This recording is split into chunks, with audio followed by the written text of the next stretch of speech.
একটি কেমিস্ট্রি আছে, আমি বলেছি এটি এমনিতেই নয়, তারা তিরস্কৃত হয়েছেন পেশাগতভাবে। এই মামলার রায়ে 7 জন বিচারপতি ছিলেন। 4 জন বাতিলের পক্ষে বলেছেন, 3 জন রাখার পক্ষে বলেছেন। যে 4 জন বাতিলের পক্ষে বলেছেন তারা 4 জনেই একের পর এক প্রধান বিচারপতি হয়েছেন। কিন্তু যারা বাতিলের বিপক্ষে বলেছেন, অর্থাৎ কেয়ারটেকার গভর্নমেন্ট রাখার পক্ষে বলেছেন, তাদের একজন হওয়ার কথা নয়, বাকি 2 জন আর কেউ বাংলাদেশের প্রধান বিচারপতি হতে পারেননি, যদিও তাদের প্রধান বিচারপতি হওয়ার সকল যোগ্যতা ছিল। তাদেরকে সুপারসিড করা হয়েছে। এর মধ্যে একজন মাননীয় বিচারপতিকে 43 দিন অ্যাক্টিং প্রধান বিচারপতি, 83 দিন অ্যাক্টিং প্রধান বিচারপতি রাখার পরে তাকে আর কনফার্ম করা হয়নি।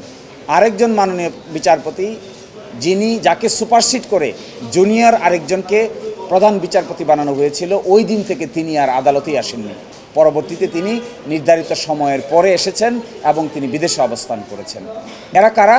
এরা সবাই তত্ত্বাবধায়ক সরকার রাখার পক্ষে রায় দিয়েছিলেন। যদিও এটা কাকতালীয়, কিন্তু এটি একটি কেমিস্ট্রি আছে, আমি বলেছি।